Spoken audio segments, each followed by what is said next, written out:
Nazdar chlapci, táto 6-kolová Mazda prišla ku nám do garážu s chybom turba, teda majiteľ, čo vlastní Autobazár, si kúpil toto auto na aukcii, počul nejaký zvuk okolo turba, zavolal si nejakú špecialistu, teda takzvaného špecialistu, a on vymenil turbo. A odkedy vymenil turbo, auto nefunguje, neťahá, nemá výkon, stratilo výkon, chybové... Ahoj.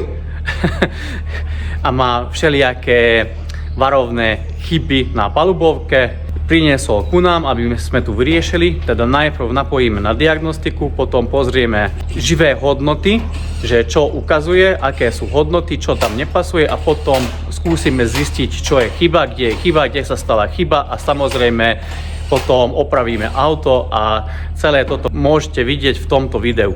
Ako som vravel, auto má málo míl, málo kilometrov, sme v Anglicku, teda nám ukazuje v mílach 41 000 míl v tachometri, a nech sa pozrime na chyby. Ukazuje dve chyby, P0299 a P2263. Prvé sa sťahuje, keď turbo, teda wastegate na turbo je zlomený, vtedy vyskočí táto chyba, táto prvá, a druhá chyba, alebo druhý chybový kód P2263, to zväčšinou vyhadzuje auto, keď je problém s vákuovým systémom okolo turba, alebo s vákuovým systémom, čo ide k turbu. Teraz naštartujeme auto a pozrieme živé hodnoty a čo z nich vieme zistiť. Auto je naštartované, a keď pridám trošku plynu, neviem, či je to vidno z videa, alebo či počujete, ale auto má ťažkosti s dýchaním, teda nedostáva dostatok vzduchu, a už som si dopredu vybral 3 živé hodnoty. Prvé je senzor na tlaku v servo. Druhé a tretie neskôr vysvetlím. Toto prvé by malo byť 7,6 kPa, a čisto je vidno, že je to okolo 10 kPa a nejde dole, aj keď pridám trošku plynu, malo by to ísť alebo klesnúť na 7,6 kPa, ale nejde to, a keď vytlačím brzdový pedál,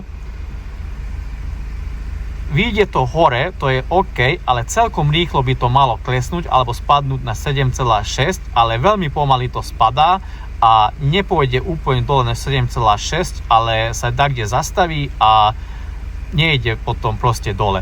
Druhé a tretie, čo som si vybral, je ventil.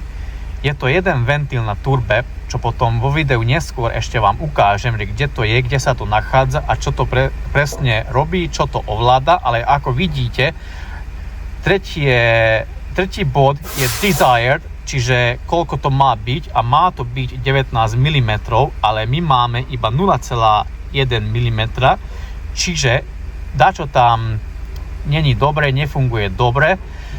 Teda môžeme potvrdiť, ale môžeme si povedať, že fakt je nejaký problém s vákuovým systémom na aute, a teraz ideme ďalej zistiť, že čo to je presne, kde to je presne, a potom vám ukážeme, ako to treba aj opraviť. Sme pod kapotou a ideme sa pozerať na vákuové čerpadlo, ktoré sa nachádza tam, ale mám jedno vybraté z iného auta, čo sme menili minule, to nevadí, nie je podstatné. Ide o to, že mám to kvôli tomu tu, aby som to vedel jednoduchšie vám vysvetliť, že čo je problém, alebo čo môže byť problém. Ak vidíte, vákuové čerpadlo má takúto Y-ovú hadicu, lebo vákuum ide aj ku snímaču na brzdové servo, čo sa nachádza kde tam. To ste mohli vidieť, to sa volá Brake Booster Pressure Sensor, a to má ukazovať 7,6 kPa a my máme nejakých 10, čiže nejde dole na 7,6, ale kde sa zastaví okolo 10 kPa, a tu na toto menšie, toto poskytuje vákuum ku turbám tam dole. Dole na prevodovke sa nachádzajú 3 solenoidy, čo ďalej poskytujú vákuum na tieto wastegatey. Toto je na veľké turbo, jedno sa nachádza aj na malom turbe, a ešte je aj tretí kanister, čo vám hneď ukážem. Mám jedno vyvraté turbo z auta a ukážem, vysvetlím vám, že čo to je a kde sa to nachádza a čo to presne robí. Tu je turbodúchadlo, je to biturbo setup a ak som vravel, tie wastegatey, teda solenoidy poskytujú vákuum ku týmto wastegateom. Toto je na malé turbo, toto je na veľké turbo a toto je tretí kanister. A ako vidíte, toto zodpovedá, aby vzduch, čo ide z výfuku, bolo vedené buď k malému turbu, alebo k veľkému. Tu je taká klapka, čo sa otvára a vlastne tu je jeden senzor, čo sme mohli aj vidieť, to je ten regulačný senzor na kanister. Toto by malo byť 19 mm, čiže malo by to stiahnuť túto tyčku na 19 mm, ale ak si pamätáte, my sme mali iba 0,1 mm stiahnuté túto tyčku, čiže tak, kde je problém s vákuovým systémom, buď nemá dostatok vákuumu, aby stiahlo tyčku, alebo môže sa stať, že aj tyčka sa nedá stiahnuť, že tak, kde sa zaseká. Hneď to ideme zistiť, čiže teraz ideme testovať vákuové čerpadlo, či to funguje tak, ako má, a keď funguje, tak potom kde nám uniká vákuum. Autíčko máme naštartované. A teraz používam inú diagnostiku, ale iba kvôli tomu, lebo táto je bezdrôtová a viem samostatne diagnostikovať auto, že čo je chyba, kde je chyba. Teraz čo budeme robiť? Budeme testovať vákuové čerpadlo, alebo teda lepšie povedané, kde nám uniká vákuum, keď vôbec uniká. Čo budeme teraz robiť? Chceme zistiť, že kde je chyba presne. Či ten snímač nemerá dobre, alebo tak, kde vákuum uniká v systéme. Čiže zastavím cestu vákuumu tu, teda klempnem tú hadicu a teoreticky, čo by sa malo stať, tu na čísla, ako vidíte, to tie prvé, čo je na 27 kPa, tie by mali prudko klesať na 7,6 a to by znamenalo, že tak, kde máme tu na únik vákuum v systéme, lebo keď upchám cestu vákuumu tu, tak vákuum budeme mať vákuum odtiaľto z vákuového čerpadla ku snímaču alebo ku senzoru, čiže vlastne systém funguje dobre, čerpadlo funguje dobre, ale máme tak, kde únik potom tu, čiže niekto aj skontrolujeme. Klempnem toto tu, hadicu a sledujme, čo sa stane. Ešte není klempnutá, ale teraz, a jak vidíte, čísla prudko klesajú a podľa mňa sa zastavia na 7,6.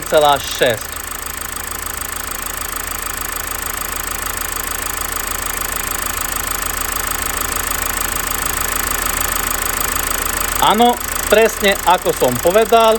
A jak vidíte, ak som upchal cestu vákuumu, to spodné číslo je 0, lebo tam vlastne sa nedostane vákuum. Teda čo to znamená? Tak, kde máme únik v systéme, čo ide dole k turbám, teda musíme zistiť, že presne je únik, či to je únik, alebo dačo je tam není dobre poskladané, dačo tam chýba, hneď to zistíme. Autíčko je vo vzduchu a v ďalšom kroku ideme testovať ten vakuum kanister. Ako vidíte, mám tu pištol napojený na hadicu a budem pomaličky aplikovať vákuum a sledujeme to na diagnostike, či čísla alebo hodnoty rastú, či ostanú tam, kde boli. Nech sa na to aj pozrieme. Je tu strašne málo miesta, ale začínam aplikovať pomaly vákuum a pozrime, čo robia čísla. Ako vidíte, rastú. Pozrime sa, či viem to dostať na 19 mm. Áno, dosiahli sme 19 mm. Teda sme zistili, že vákuový kanister funguje, vákuové čerpadlo funguje. chyba je kde medzi kanistrom a vákuovým čerpadlom a ďalej to ideme zisťovať, kde je presne a čo je chyba. Chlapci, akurát máme šťastie, máme tu vonku motor aj s prevodovkou a viem vám ukázať tie solenoidy. Ako som vravel, tu sa nachádzajú 3 solenoidy na prevodovke, 1, 2 a tu je tretí. Tento maličký kontroluje wastegate na malom turbe alebo idúci k malému turbu. Tento kontroluje tento, s ktorým máme problém na druhom aute, a tretí solenoid kontroluje tu na wastegate na veľké turbo a my máme teda problém s týmto kanisterom, čiže tento solenoid možno rapluje alebo nejaký problém s tým je. Ako vidíte, tu ide vákuum, teda saje vzduch ako vákuum, tu odchádza, teda toto kontroluje alebo ťahá tú tyčku a tu ventiluje naspäť do atmosféry, čiže ideme skontrolovať solenoid.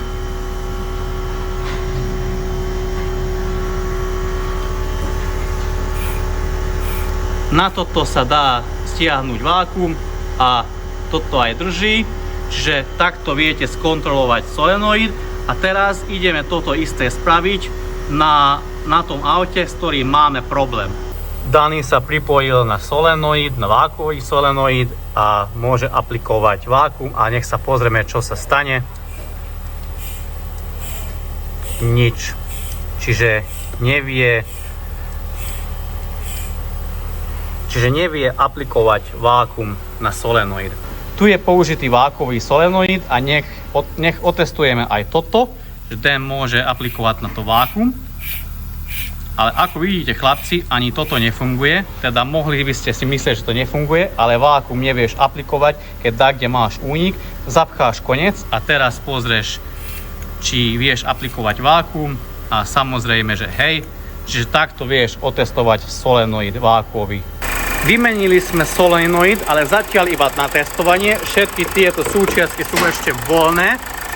Iba sme sa chceli presvedčiť, že naša teória bola dobrá a že auto teraz už funguje tak, ako má. A pozrieme sa na hodnoty.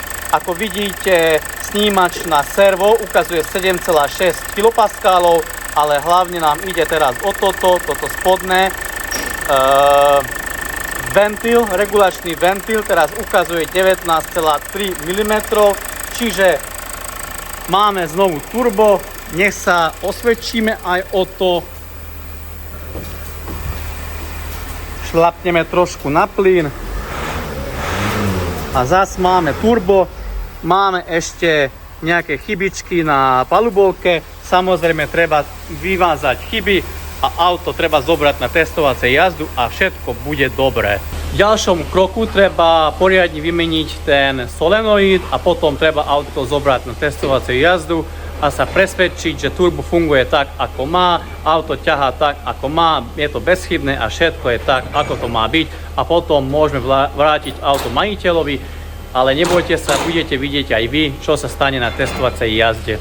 Sme na jazde, sme na testovacej jazde. Daniel mu tlačí, turbo ťahá tak, jak má, turbo tlačí, auto ťahá, všetko funguje tak, jak má, čiže vyzerá to tak, že je to vyriešené, je to opravené, môžeme vrátiť konečne majiteľovi. Ako ste mohli vidieť, na testovacej jazde všetko bolo OK, auto ťahalo tak, ako má, vrátili sme majiteľovi auto a zobrali sme od neho ďalšie. Ako som vravel, má autobazár, zobrali sme tento jednotkový bavorák, má nejaké elektrické vady. V ďalšom videu toto budeme diagnostikovať, skúsime prísť na to, čo je problém, čo to spôsobuje vadu a potom skúsime to aj vyriešiť, opraviť a vrátiť mu zas a dačo iné od neho zobereme. Čiže ďakujem veľmi pekne vám za pozretie, pekný deň vám prajem a na budúce.